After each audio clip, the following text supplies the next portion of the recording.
Welcome, Lee. I just wanted to welcome you. Thank you so much for making the time to come to talk to us for this case study today on how to consistently develop employees and build talent in a global mobile workforce. Lee, Happy New Year to you. I'm so pleased you're able to make it. We've been working with you and your team since 2021. Do you want to tell us, first of all, I guess, your role and a bit about BIMA as well, where you're coming from? Sure. Thanks, Joe. Yeah, Happy New Year, and thanks for the opportunity to talk to you about this. So yeah, I'm Lee Burrows. I'm Chief People and Organisation Officer at BIMA. You probably won't have heard of us, but I've been there just over 4 years. And I have a team of HR business partners that span the globe in 12 countries, mainly in Africa and Asia. And they support teams on the ground. And in BIMA, we're effectively providing health and insurance services to some of the poorest people across the world in emerging markets, giving them access to services that otherwise they would be just wouldn't have access to. So by nature of like examples of what we do, we could have a farmer in Ghana, for example, could be having a video consultation with one of our doctors, or a pregnant mother in Bangladesh getting app content from our mobile apps. So it's health and insurance services for people that really wouldn't have access to them otherwise. Okay. And I guess that really fits into this whole global mobile workforce that you're developing, which sounds, amazing. Tell us more about your overall vision and how you're doing this talent development. Sure. I think my background, I've worked in lots of organizations, large and small, some very well-known names and some startups. I'd class BIMA as a scale-up. So although we're just over 10 years old, we're probably only 4 or 5 years into putting in what I would call like the people capability building blocks. So the 360 is a really important part of that, together with things like an employee engagement survey, starting to look at talent programs. So we're at the very early days of starting to put those pieces in place where you have got a global framework. So whoever you work for, irrespective of your manager's experience, you're getting access to a consistent experience, both as an employee in how you engage with us and how we develop you, but also as an organization, we can start to think about our people and how we plan for the future. So we're at the early stages on that, but it's exciting. So what you're getting is a consistent approach across all of the countries and all of the employees everywhere. Is that It is, and it's really important because we're, as I say, we're in very, very different countries with very, very different levels of capability. So we've got teams in the UK, Tanzania, Bangladesh and Singapore. So your experience of how you experience working for us, but also the development you get, we're trying to give some consistent approach so that employees, irrespective of where they work, are going through those same processes. Okay. And in terms of the 360-degree feedback, can you tell me really what was the driving force behind the 360 in your view? Yeah, absolutely. I think feedback is something we've always valued in the organization since I've joined, and we needed a framework to make it easier for people to give and receive feedback and start to develop giving and receiving feedback as a capability in our organization. And we just felt that was really, really important, both not just in an end in itself, but as a way to drive personal and company performance. Some of our biggest challenges we know we solve when people have really open and honest feedback discussions. So that was where we came from. We wanted that framework. We also saw two other benefits though. One is it helps our people management development agenda. About 70% of our managers haven't managed people before. So helping really them to understand what is your role in terms of a performance and development discussion with your team, but also it helps get alignment on what is important in someone's role. So a number of different benefits we saw having this framework in place. Okay. And when you were putting it together, when you were thinking about it, how did you put it together? What was the content? What were the themes? Sure. We took a lot of advice, I think, from your team at Track, because you worked with a lot of organizations. I had experience from previous organizations, but I really wanted to, I think you have to go in prepared to understand how do other organizations do this and learn. like a lot of companies, we had lots of things that were really important. So we Yes. got our leadership team together and we just said, right, what are the things that we think are the most important? Because what you put in a 360 is really what you're saying to your organization. This is what we value. Yes. And so we spent some time doing that, and we ended up with a set of 9 questions across 4 different areas. The big consideration for me as well, Joe, was that I've worked in lots of organisations where I've seen too many questions across too Yes. many areas being asked. The problem with that then gets you into a trap of, first of all, you get low completion, and by having less questions, we find people spend more time on the qualitative comment sections, and that for us is where the real value of the 360 is. So it was about less is more, and then we Mhm. got together and we figured out what the kind of key areas are, and I'm happy to talk a little bit more about what they are. That would be great. Tell us Yep. more about that. Okay. So we started off, it really started with our values. Our CEO and Yeah. founder is absolutely driven in terms of, as we grow and scale, we don't lose sight of our 3 core values, which are respect, take ownership, and think big, start small. So we had 3 questions straight away. Those are the first 3. And the questions are very much designed, how often do you observe somebody doing this? Right. We then looked at, we felt personal performance and impact was really important. So again, we asked 3 questions on that pillar, and the questions are very much not only observable impact in role, but how do you contribute to the success of other people, and do you seek feedback from other people to be successful yourself? So the second pillar was personal impact and contribution to other success. And then the other 2 areas we looked at, like a lot of companies, collaboration is critical, Yes. more so in BIMA than anywhere I've worked, I think. So we asked 2 questions around visibly collaborating constructively with other people, but also we didn't just want artificial harmony. We like a bit of tension in the collaboration because we think it gets the best outcomes. So there is a question about constructive challenge. And then the Right. 4th pillar, which was 1 question, which makes up the 9, was about customer. We had a long discussion about this because in some roles, a lot of our roles are closer to the customer than others, Yeah. but we didn't want to lose sight of that. So we have a simple question, which is prioritizes end customer needs. And Yes. that's easier for some people to give feedback than others, depending where your role sits in the organization. But we thought if we're really here ultimately for our customer, we wanted to get every employee thinking about their end impact on the end Yes. customer. So those were the 9 questions across those 4 areas, and it's been received well because it has Yeah. aligned with all of the things we say to our employees, like this is what's important in BIMA. Great. So the employee experience has been a positive one as well, from what you're It, saying. yeah, it has. I think initially there was some nervousness, particularly Okay. when some of the cultures we work with, 360 was not Yes. necessarily something they come across. We had some concerns about anonymity and some other things I can talk about Mhm. later. But I Mhm. think Mhm. once we got over those, the employee experience was positive because we were carving time out for people to have regular Yeah. conversations with their manager about their performance and their development. So it's not been without bumps. We've had some challenges we're still managing, but once we invested a lot of time in briefings, both to managers and also Right. to the participants. Yeah. Okay. And you found that helped a lot, because It, we always talk about briefing people so people understand what's happening. it is. I mean, In you've got to 360. go into it expecting a lot of people won't necessarily have ever Yes. gone through a 360 before in their life. We took an approach as well, which was really helpful, Joe, which was phased. So we started with our leadership team of 6 people, and we took them through the process because we thought, well, they need to be seen to go through it, Yeah. experience it, role model Yeah. it. And then we cascaded over 3 different waves. And what that meant was, as we were bringing people into the 360, their manager had already been through it previously. So they were Right. in a really nice position to understand it, to reassure, to explain what we do with the output. And so that process really helped as well. Fantastic. That sounds like such a great way of doing it. Um, so how does it fit into the talent development then? You've given us an idea of where you are in that you're getting that consistency.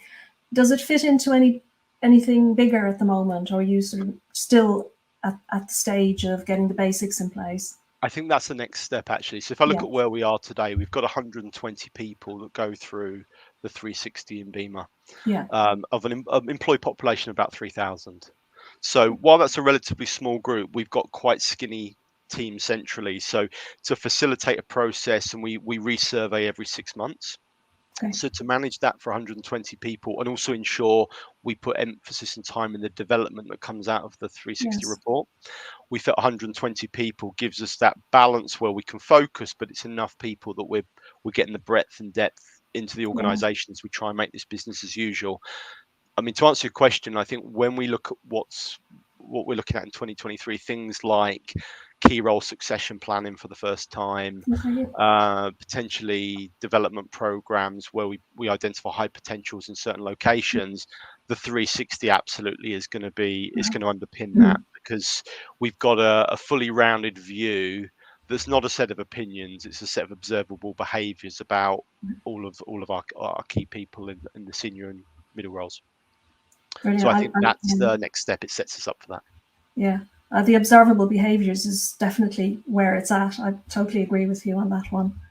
Yeah, and your point on the employee experience, one of the reasons it's been positive, and this is where the way I love, and I think your team at Track helped us with this in BIMA, is that the way that a question is asked, it's not are you good at collaborating, it's do I see you collaborate? And the observation is really important because it depersonalizes it.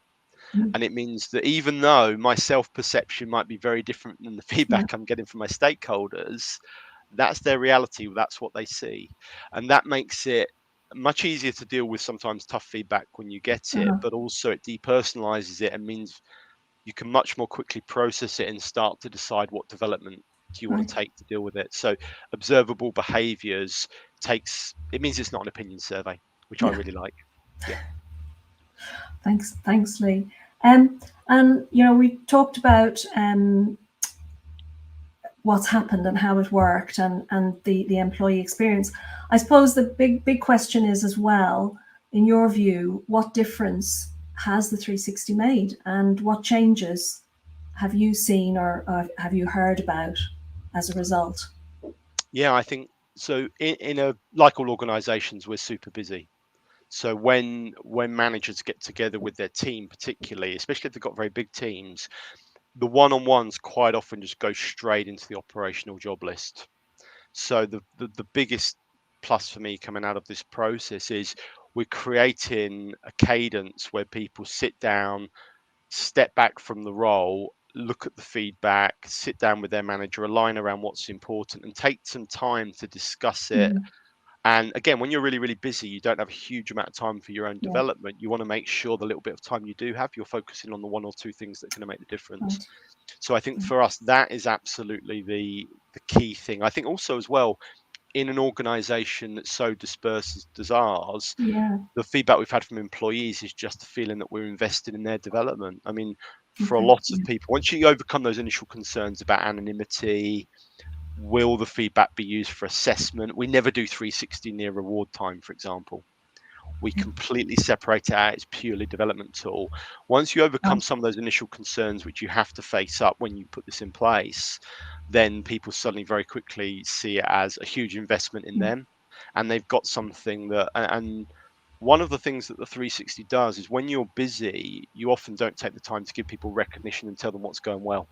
So a real Right. positive impact for us is not only am I getting time with my manager to step back and talk about me and how I'm doing and where I can develop, I'm also probably getting a load of positive validation. That's a really nice surprise that no one was Yeah. giving me. So I think that's That's great. Yeah. to me, that's been the real things that I've observed that have been great. Right. Yeah. That's been very positive then. Yeah. And how has it worked with your global workforce? I mean, you have, as you say, you have people, so many different cultures, so many different countries.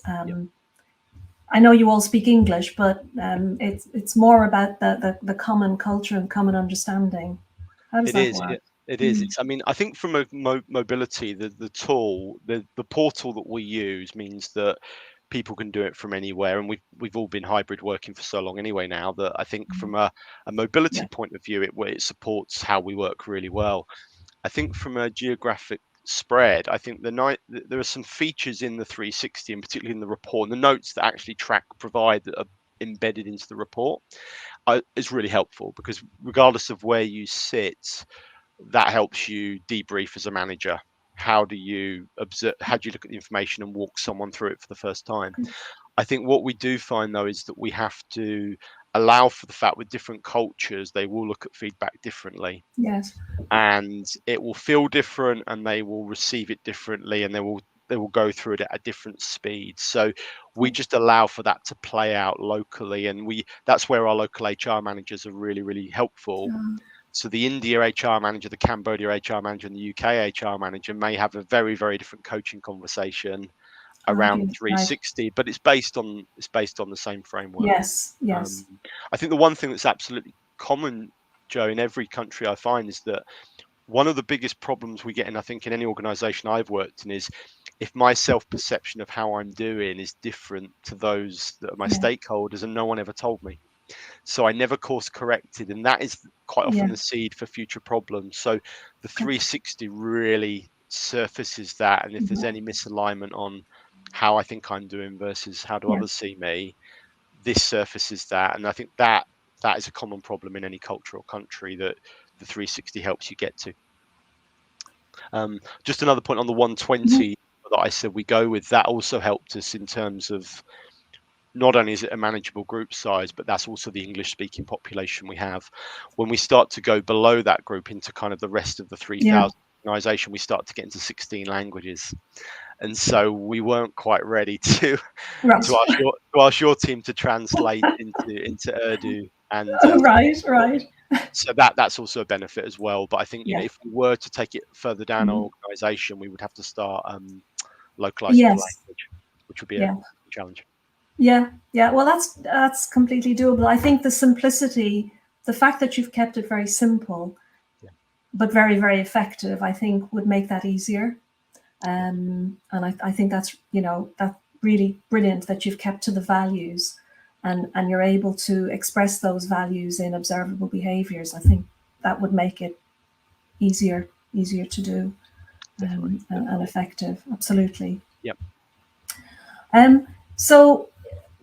So we are talking about, I mean, you kind of covered what I was going to ask you, which is the biggest benefit. You've actually talked about what the benefits have been. Is there anything else that you can think of, or maybe the challenges then? And you've talked a little bit about those too. Yeah, I mean, if I start with the challenges, I think I've talked about trust, and we had the same thing. We launched our employee engagement survey 3 or 4 years ago, and there was the whole, is it really anonymous? And so we spent a lot of time briefing the managers that when the report comes out, it only goes to the employee who owns the report and their manager. We talked a lot about trust and the fact that simple features in the tool. So if there's a group less than 3 people, it gets rolled into another group. So you can trust that people can't start to figure who said what. So we spent a lot of time on the trust aspect, but there was also some concerns around how's it going to be used. So again, I said, we don't ever 360 survey any point near our review process. So there's no linkage to assessment and pay, for example. So I think those are some of the challenges. The other big one is just time. I think with the best will in the world, if you're a fairly small organization like BIMA, then when the surveys go out, I am likely to be self-assessing for my own 360 because we ask for self-assessment, and I might have 10 feedback requests come in. And we really we stress to people, we want everybody to complete this. So we do spend a lot of time stressing you get the benefit of a great report if everybody inputs, but it's kind of give and take. You need to do the same for other people. Right. So and we do have to do a lot of chasing of people who, we really need you to contribute to this person's report. That's continual work we have to do because there's a lot of these flying around. I think the other challenge we sometimes have is we have to kind of we talk a lot about growth mindset, because when the report comes in, you have to go into it with where is the things I can learn from. So we spend a lot of time stressing how as an organization we want people who are learners who continue looking to develop. Don't be crushed if there's something in there which you feel it makes you look bad. And so the way I talk about this with my team, and we talk about a lot of trust, we try and get our leaders, and I do this, so we share our report with our broader group. We're quite transparent. that helps a huge amount. But the other thing Yeah. that I talk a lot with my team is that there is some value having a report that's really, really good, and it makes you feel good for a while, and it validates all the things you're doing well. But it's really not as useful as having a report that has a couple of gaps, let's say, because that's really where the Yeah. development opportunity is. So Yeah. we've had to go on a bit of a journey with our group around. We are looking for the reports where there's something that Yes. may not sit well with you when you first read it, but that's really where that's much more valuable than a report that just tells you you're a superstar. So Yeah. I think, yeah, time, trust, anonymity, and having people feeling vulnerable enough that it's okay that they're getting a report that says they're not perfect. These were Yeah. all things we had to work on. But I think the flip side, as I say, the benefits. People they're talking about the 360 language. When we get a new person join, they don't go through the process for the first 6 months, Yes. because we want people to work with them to develop an opinion. But very Mm. quickly, when people are knocking on your door saying, can I go through the 360, you've made some progress. So that's great. Absolutely. Yeah. I think that's a great story. And I think leaders actually sharing their 360 report is incredibly, people go, oh, I see. Okay. So you're actually prepared to share with us and talk Yeah. about maybe what's not so great or maybe where you might develop as a leader. And even more so, I think if you're in a culture, I agree with you, Joan, where you're in a culture where you're managing performance. And Yeah. by that, I mean, you're talking about high performance, but also you're picking up where there are issues. And Yeah. if people have seen performance being managed, maybe in their team, when you introduce something like 360, you're always going to have a degree of nervousness around, Yeah. will this be something you will use in that space? And so Yeah. Yeah. you really have to, first of all, show that everybody is going through the same process. Yeah. It cannot come up in the wrong context. And I think leaders sharing far from perfect Yeah. surveys of their own is a really good way to say, well, Yeah. this is mine and I'm prepared Yeah. to. So I think that's been helpful. Yeah, no, I'm not saying all leaders are comfortable doing it, of course, but it's good where we can make that happen. That's fantastic. And I think it also builds up that over time, that idea of the trust as well. Because if you're open to getting the feedback, showing it and doing something about it and accepting it, I think it makes such a difference, doesn't it? People think, well, okay, Yeah, trust the process. absolutely, absolutely. And I think Yeah. the probably the most common conversation we get into when we debrief Mm. is you immediately get people trying to figure out who said what. And Yeah. it actually doesn't matter, Yeah. because what you're seeing is an observation here that people just don't see you doing something. It's not to say you're not doing it, but you're not doing a very good job letting them see you're doing it. And Yeah. that's an easier conversation to have, because then Yeah. it's like, okay, well, I am doing it, so clearly I need to do a better job. So Yeah. I think the structure, it's a very, very safe Right. structure to Mm. get into a conversation otherwise would be quite difficult, Yeah. particularly with managers who are quite new to managing.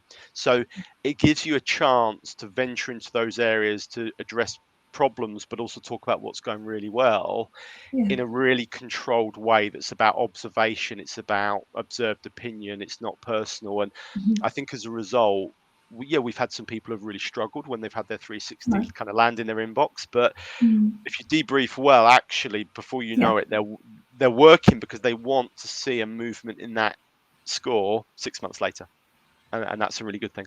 That's fantastic. Did you do anything specifically around, the managers who are doing the debriefing? Um, Yeah, we did a whole we do a session. yeah. Most of the managers have been through the 360 themselves before they Anyway, become a yeah, manager of others, but we do a lot of sessions around like the most common pitfalls. yeah. Um, and so to the point where, and even if you want to bring an HR manager in to support the Mhm. debrief, you have to do it with the employee's permission. You can't just Right. bring an HR Yeah. manager in and start seeing this. What Yes. is a very private document? So we do a lot Okay. of what I call pitfall training with managers, Okay. and a lot of the time we will spend a lot of time with the manager before they get into the debrief conversation with the Okay. employee, where you can already start to anticipate where the hotspots might be. Yes. But Yeah. the thing I would say is nice is that a lot of the pleasant surprises that people have had in the 360 is a whole load of positive feedback they'd never had, because everyone have been too busy to give it. It's the kind of feedback you only get when you're leaving the organisation normally. Yes. So I think there's been that has hugely outweighed some of the difficult things to read, and that's been a huge benefit in itself, because when we're super busy, we forget to take the time to say, you do this really well, keep doing it. So I think that's not to be overlooked, because people, when they think about 360, they go straight to the what's not working. Yes, I think, and for managers, just to know to focus on that. Say it's okay, you know, when you're talking to the person through, just talk about the good stuff as well. Don't forget to focus them on the really good feedback as well. Completely. And the notes that track of bill that come in the PDF as a standard when you get your report, I think, irrespective of any training we lay it over the top as an organisation, those briefing notes are really, really good, because they actually, assuming people read them, it helps people say, this is the mindset you probably want to go into when you read the data. And so I think those notes have been really well, and I'm sure your team has put that together over a lot of interaction with a lot of companies, but those are really, really helpful as well. Yeah, that's great. That's great. So Lee, what's next then for the? I think you've probably already covered this. But my questions was next for 360. So you were saying. Yeah. I've answered lots of your questions. It shows we haven't over prepped, Joe, I guess, which is good news. That's great. I think at the moment we're a year and a half in. So we took a year to get through that 120 group in the cascade in 3 waves, as I talked about. So we're now we took our time. And that was worth doing, because you have to build trust as you go. We're into the resurveying for the first time, and we're going through a reevaluation process at the moment. So we're just sort of saying, are we happy with the questions we're asking? We don't want to change too much, because we've got a really good set of benchmarks. So you don't want to mess around with them too much. But we're just having a bit of a review at the moment around how we run it, what we ask, how's it looking, and also to your earlier question, where does it start to fit in with some of the other people capability blocks that we're going to put in place this year? The feedback I've had from our CEO and the leadership team is, they talk about 360 a lot now, and they really value it. And so for me, I'm quite lucky. I've got a leadership team that from day one, I didn't have to convince them of the value of this. But we're in a reevaluation process at the moment, just saying that, what could we do better? I think. Okay, fantastic. Lee, thank you so much for your insights. I don't know if there's anything else you want to add, but that's been really, really useful for me to know, and really interesting to know how you set everything up and how you've run everything. Is there anything else you wanted to add? Not really. I think I've enjoyed the conversation, Joe. I think I think as an HR professional, I guess I've worked with 360 in lots of organisations, and what this latest kind of intervention in BIMA told me is you have to take everything that you've learned before, but kind of park it all, use what works, but you have to adapt, because no two organizations are the same. So I think really the starting point for me was knowing our audience, and then making sure that we had a process and an end goal we were looking to achieve, thinking about the audience, which is not a Western European office-based workforce, for example. So I think I've learned a lot in the process, and I've had to figure out, what do I park and what do I use from my previous experience. And I think that's half the fun as an HR professional. It's adapting what you know. And I think the track approach gives us a framework which we like the fact it's been tried and tested in other organizations as well. That's great. It's such a pleasure working with you and your team, and particularly today. Thank you so much for your time. I really appreciate it. Likewise, you're welcome. Thanks, Joe.